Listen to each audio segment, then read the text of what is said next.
Oke. Kita teruskan dengan singkat. Oke, semua masih on. Beri kemuliaan kepada Tuhan. Haleluya, haleluya. Jangan terkejut ya, sudah kesana, sejak kesini. Tapi kita mau beritahu bahwa Tuhan kita luar biasa. Nah, ini dia. Kamu kenal ini siapa? Ular. Oke, Bilang Kejadian pasal 3 ayat 1. Adapun ular ialah yang paling cerdik dari segala binatang di darat yang dijadikan oleh Tuhan. Ya. Jadi ini di dalam Alkitab, Kejadian pasal 3 ayat 1, Alkitab mengatakan bahwa ular ini, yaitu si Lucifer, adalah binatang yang paling cerdik. Menurut kajian, ular ini dia ada tangan dan ada kaki.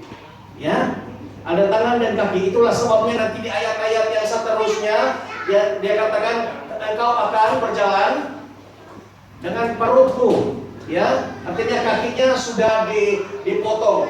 Tapi kamu bayangkan ini, kalau dia ada tangan, ada kaki, dia itu seperti apa?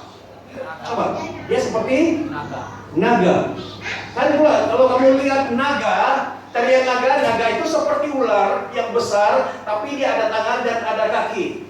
Nah, itulah dipanggil sama ada ular atau naga, itu adalah sama, itu adalah Lucifer. Nah, ini dikatakan tentang ular ini. Kemudian ular itu berkata kepada perempuan itu, nah, ular ini di Taman Eden, ular itu berkata kepada siapa? Hawa, tentulah Allah berfirman, semua pohon dalam taman ini jangan kamu makan buahnya. Bukan, ini mana dia?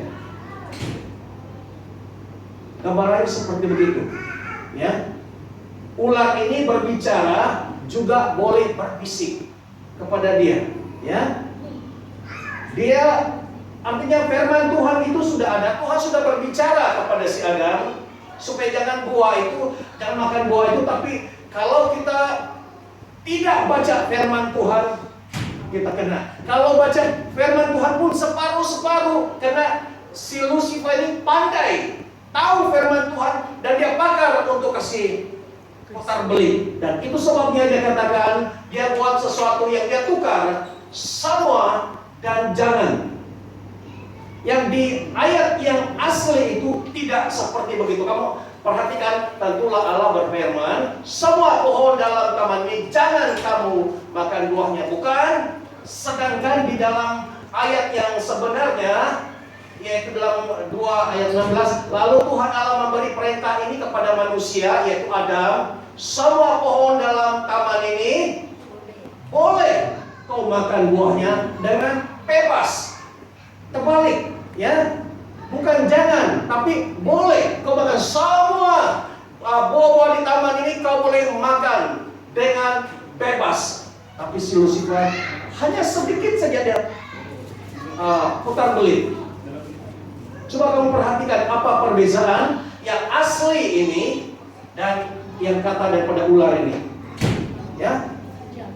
Ini sangat penting. Kalau kita dengar seperti firman Tuhan, tetapi kalau dia kasih putar balik, kasih terbalik satu kata, terus kita jadi bingung, ya. Dia sampaikan ini firman Tuhan juga, tapi yang diubah, ya. Di sini katakan semua, sama semua boleh, sini jangan. Perhatikan, kamu puas ketahui ini, dan banyak lagi ayat firman Tuhan yang lain. Oke, seterusnya. Dan perempuan ini, dia yang Tuhan itu berbicara kepada si Adam, bukan si Hawa. Tapi saya percaya si Adam pun ada ceritakan kepada si Hawa.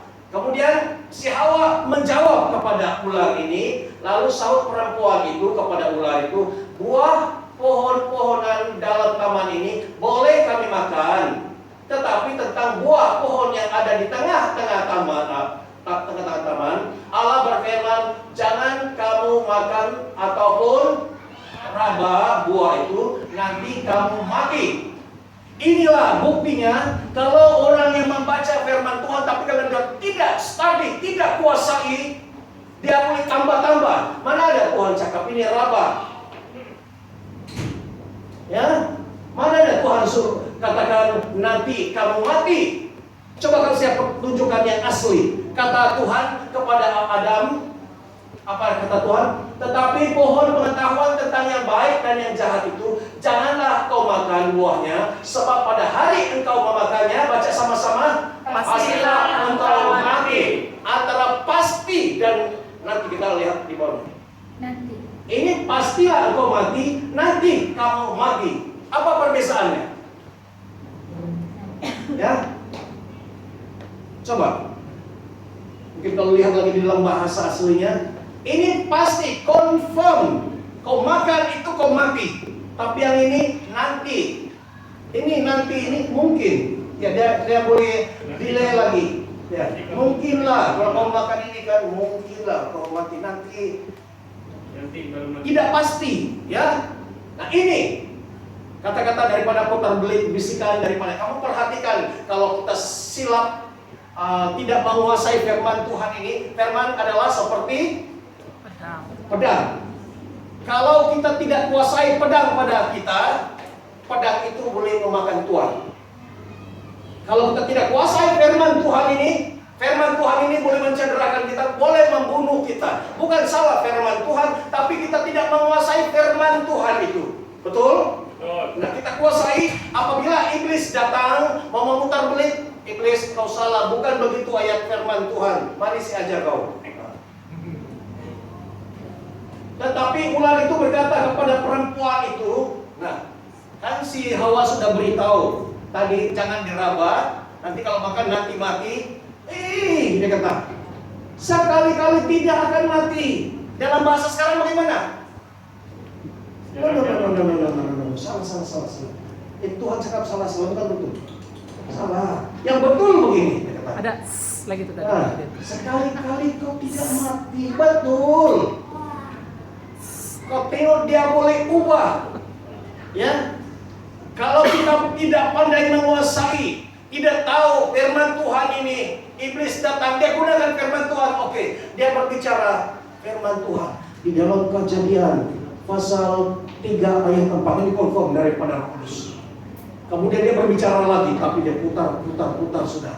Nah, dia sudah masuk di sini dan dia sudah racuni pikiran kita. Nah, sekali-kali kamu tidak akan mati. Kau tengok dusta si iblis. Lagi. Tetapi Allah mengetahui bahwa pada waktu kamu memakannya, matamu akan terbuka. Dan kamu akan menjadi seperti Tuhan. Siapa yang sebenarnya mau menjadi seperti Allah? Dia. Dia. Lucifer itu yang mau kami interview dia.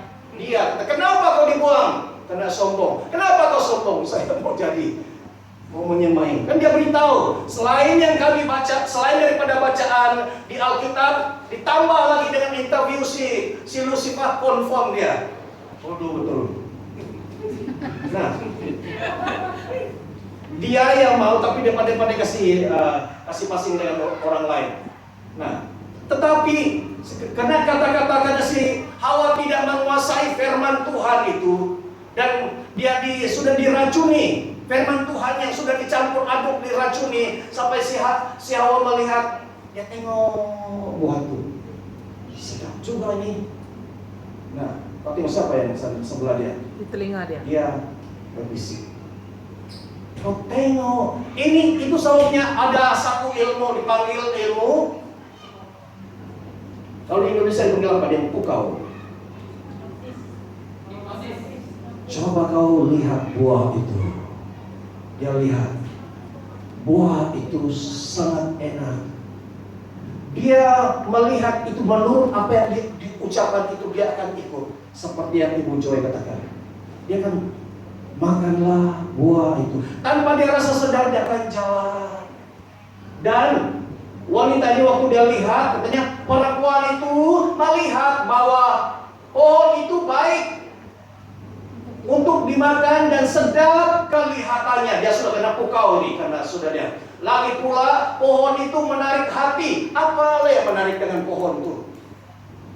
Sudahlah dia kata yang melihat baik dan katanya melihat makannya apa ini sedap, dia kelihatan sedap untuk dimakan, dan dia pun sudah terpikat dengan pokok itu yang memberi. Hanya dengan melihat pokok itu, wah, dia tertarik dan melihat pokok itu saja, belum buahnya, memberi pengertian. Lalu ia mengambil dari buahnya dan dimakannya dan diberikannya juga kepada Suaminya. yang di Singapura, tidak. Yang bersama-sama dengan dia, dan suaminya pun kesian memakannya. Kebanyakan suami ikut cakap istri karena dia sayang istri. Betul kan? Walaupun sebenarnya dia tidak berapa setuju, tapi karena dia sayang. Dan termasuklah si Adam ini, dia sayang istrinya, yang satu-satunya diambil satu. Kalau dia lari nanti kan habis satu lagi, kalau habis lah kalau rusuknya kan. Nah, cukuplah satu pun sudah siksa. Dan dia dengar saja dia makan, walaupun Tuhan sudah beritahu dia jangan makan. Tapi karena kasih sayang, cintanya punya, itulah cinta itu buta.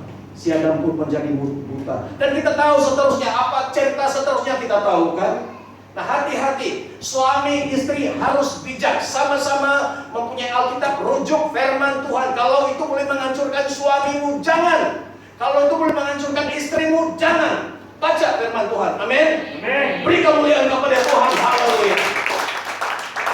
Nah, sudah ada begitu, dia mulai sudah mengambil dan memakannya. Sikit saja. Apalagi kalau kami yang dari Sabah dan dari Sarawak dan mana, minum sedikit saja, Pak, setengah gelas saja. Tidak satu gelas pun, setengah gelas saja. Ini orang ini memang keturunan peminum, sudah bertobat lah. Tapi karena kawan punya pasal mau menjaga, sekarang ini bukan jaga hati istri, jaga hati kawan. Nah, setengah gelasnya sedikit saja, dan ini yang terakhir. Lepas itu kami tidak kasih lagi kau. Nah, kasih.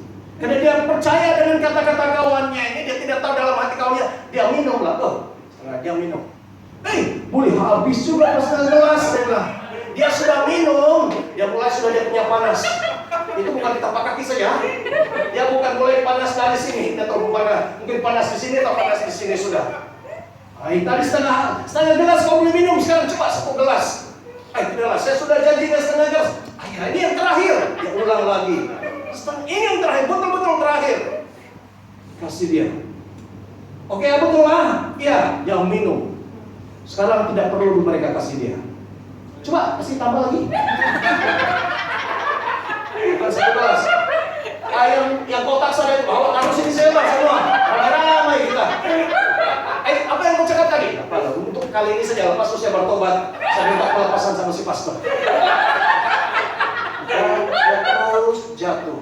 Sekali besoknya dicari di mana, dia tidur di parit. Dia tidur berapa nih? Orang Sabah. Makin malu, masuk di surat kabar.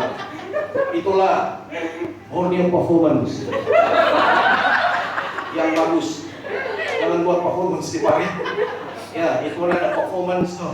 Ya, menjatuhkan marwah betul. Ya. Oke, boleh paham? Jadi jangan sikit-sikit. Ini satu buah. Kau tengok baik-baik buah itu, Pak. Salahkah makan buah itu? Satu saja dalam banyak-banyak. Kau tidak perlu makan semua. Satu saja. Kau gigit satu saja.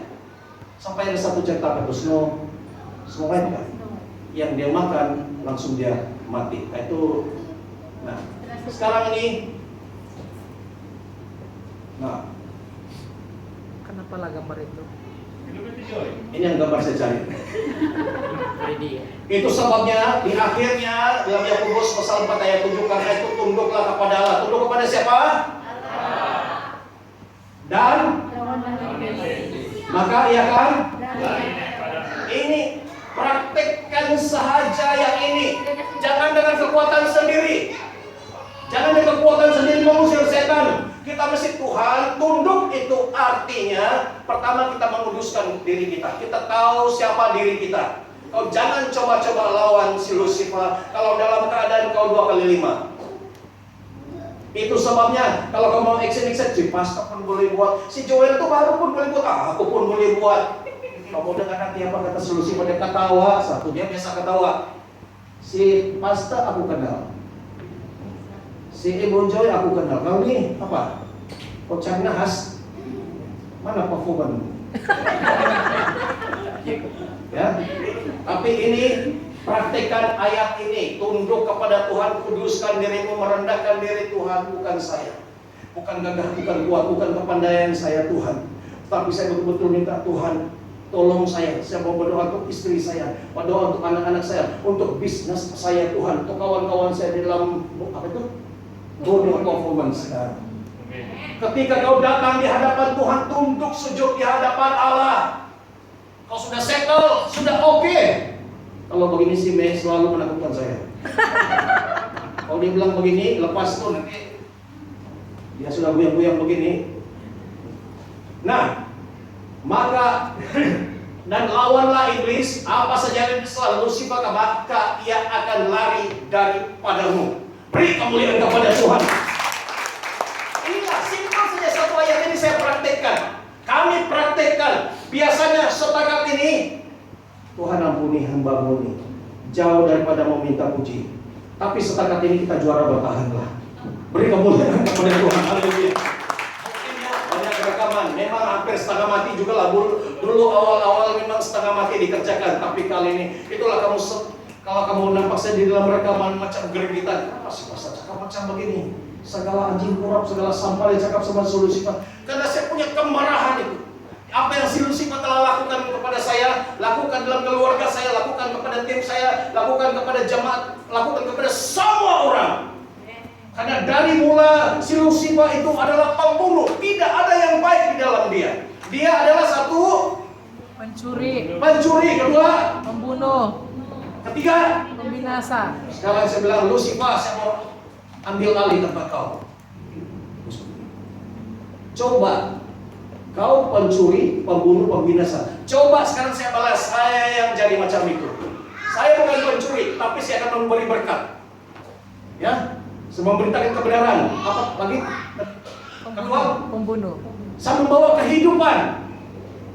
Ketiga, Pembinasa. saya akan membangun. Dan itu saya beritahu ketika berdoa di sini, saya ulang-ulang itu. Lucifer, kau dengar baik-baik. Saya tahu kau dengar Lucifer. Dalam nama Yesus, buka telingamu Lucifer. Saya geram betul dengan kau. Sampai ibu bilang, kau janganlah mau jumpa sama si Lucifer.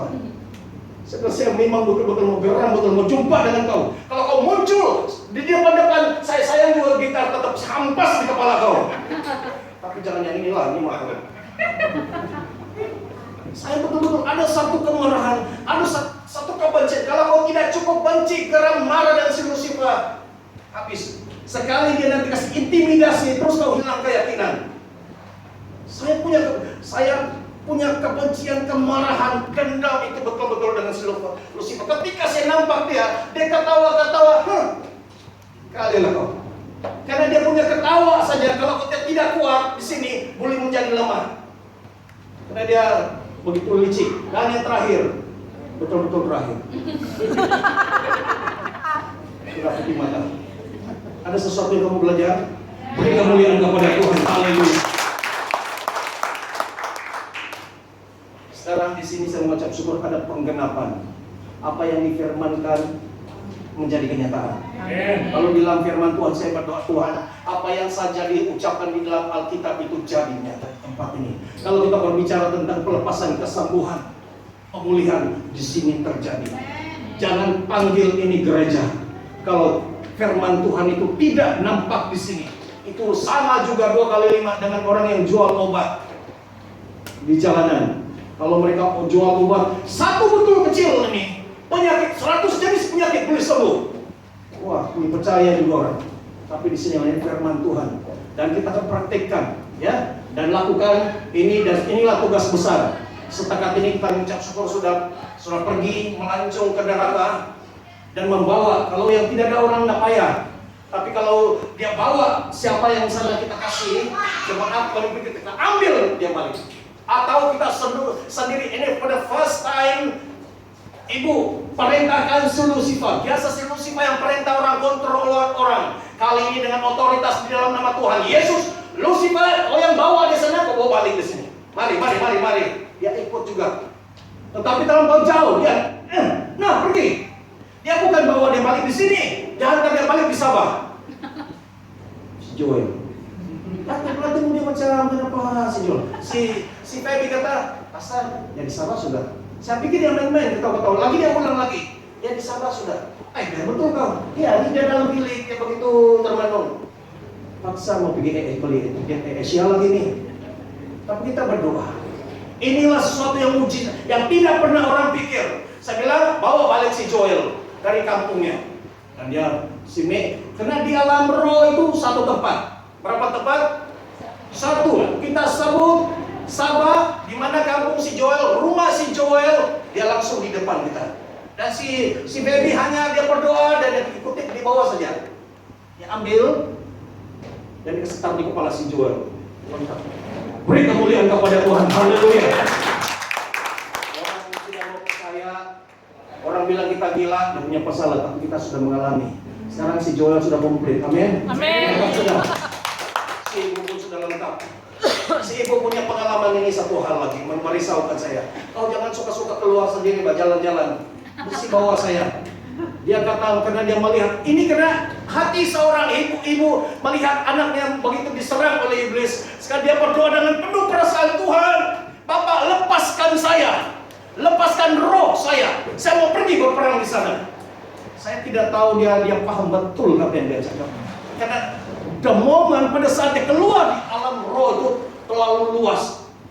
Dia boleh saja diserang. Betul ketika saya berdoa dengan dia berada di dalam satu medan peperangan yang kalau kamu pernah lihat di TV, peperangan yang begitu sampai gelap, terlalu banyak dan pedang dan suara ketika saya berdoa bilang itu semalam. Dan saya melihat dia banyak pedang-pedang yang mau cucuk dia. Tetapi hanya satu tombak yang kena di belakang dia.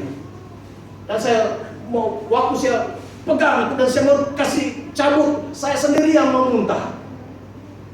Ketika dia punya manifestasi mengalir kepada saya mau pelepasan, saya tahan dan saya pikir sudah selap. Bila saya sudah mau selesai, saya lihat lagi. Nah ini satu jenis karunia lagi. Saya bukan selalu tidak macam anak rohani, kami macam si baby. Tapi bila saya melihat balik, kalau kamu lihat ada satu batang kayu, dia patah. Kamu kena bak ujung dia yang tajam-tajam. Saya lihat masih ada. Saya pergi cabut dan dia punya apa? Yang tombak yang dia punya tajam itu besar sekali. Saya cabut dan baru disembuhkan. Dan ibu ini baru rohnya kembali ke tubuh dia. Puji Tuhan. Beri kemuliaan kepada Tuhan. Haleluya. Haleluya. Kasih kesaksian sedikit lah tadi. Silakan. Ini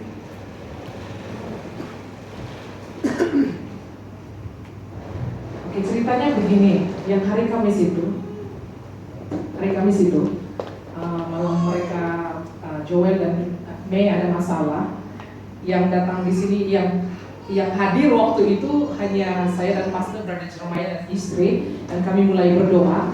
Saya tidak tahu Pastor waktu itu berdoa untuk apa, tapi saya sudah mulai berdoa begini, Tuhan lepaskan roh saya. Sebab saya tahu roh saya dipandai keluar sendiri pergi berperang, tapi Pastor sudah pesan dengan saya, jangan kau suka-suka keluar pergi berperang. Sebab ada satu kali sudah pas doa pelepasan untuk saya karena pergi berperang sampai masuk neraka juga. Tapi kali itu saya memang teruklah yang itu tuh. Jadi saya perasan bahwa saya punya roh itu menurut perintah, tidak keluar sembarangan. Tapi malam itu gara-gara sebab saya katakan begini dengan Tuhan mereka ini anak rohani saya. Dan selalu saya berdoa begini waktu saya punya doa pribadi dengan Tuhan, saya cakap begini, sebab saya tahu apa yang mereka lalui itu terlalu berat. Sampai saya berdoa begini dengan Tuhan, kalau boleh sedikit daripada cabaran yang mereka alami itu pindahkan tempat saya. Sebab apabila saya melihat mereka, saya merasa hati saya itu hancur, hati saya itu sangat-sangat sakit melihat mereka mengalami proses itulah ya. Jadi waktu itu saya bilang dengan Tuhan, ini adalah masanya dan waktunya untuk saya membuktikan doa-doa saya sebelum ini.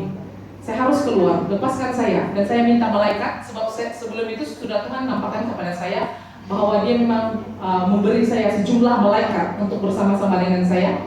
Dan saya bawa malaikat itu pergi ke Musen dan kami berperang di sana. Tapi apa yang saya perasan, saya sudah selesai acara kami malam itu di sini. Memang ada doa pelepasan kami buat untuk ada satu orang budak Cina tuh. Tapi saya perasan kenapa saya masih sedar, tapi ada bingung-bingung sedikit. Macam tidak terlalu fokus. Biasanya kalau saya baca Alkitab, saya betul fokus 100%. Tapi waktu itu saya punya Roni belum balik, jadi saya cakap begitu.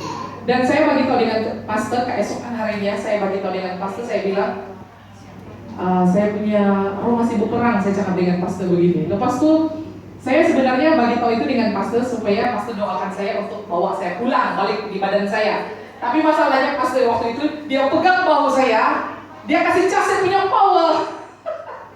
Saya punya badan itu waktu itu sudah mulai sakit, sudah mulai penat, lelah. Sebab saya mulai rasakan juga itu pertarungan yang sengit. Dan pastor tumpang tangan atas bahu saya dari belakang. Lepas itu dia melepaskan kuasa. Aduh, dalam hati saya, ini orang bukan lagi bawa saya balik, malah dia bagi saya kuasa power lagi. Oke. Untuk satu hari itu yang awal-awalnya saya memang mau rasa macam sakit demam begitu, tapi gara-gara pastor bagi saya power, mungkin ada kekuatan yang baru dari surga turun atas saya, jadi saya masih boleh teruskan peperangan itu. Kaki saya sudah mulai panas. Sebenarnya yang malam hari Kamis itu kaki saya sudah mulai panas lah ya. Bukan, keesokan hari dia. Ini yang kaki mulai panas ini selepas si pastor Sam bernubuat bahwa gereja RKC akan membuka pintu neraka. Ada masa-masa tertentu bahwa tapak kaki saya ini akan rasa panas. Dan di situ saya mulai tahu bahwa saya itu kalau kaki saya sudah mulai panas, berarti saya itu macam masuk neraka.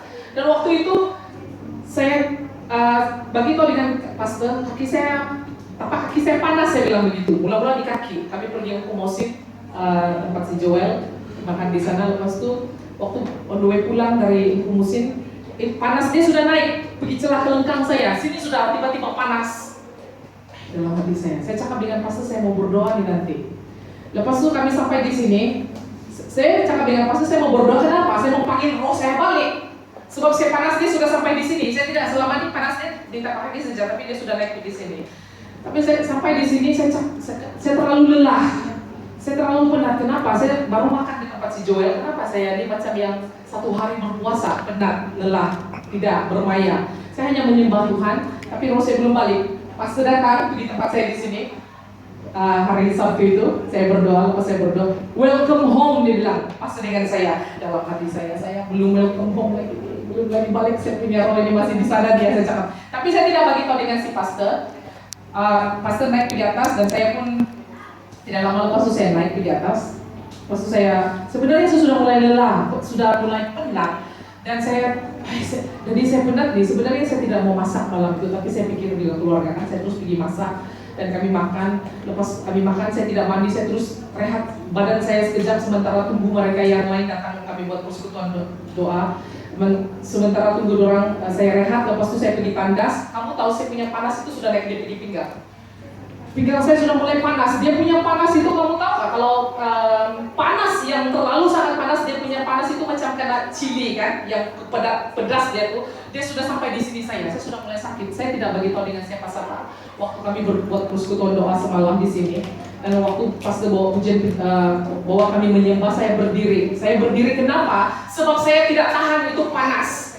Itu panas di sini dia macam mau hancur, saya punya buah pinggang ini, kamu tahu panas dia, yang macam seperti ditekan di sini saya. Tapi saya tidak mau bersuara dengan siapa-siapa. Saya punya roh belum balik. Sampai saya cakap begini dengan Tuhan waktu dalam tandas, Tuhan sampai bila saya ini di neraka? Sampai bila kamu bawa saya balik ini? Saya cakap begitu dengan Tuhan. Tapi Tuhan kasih tahu dengan saya sebagai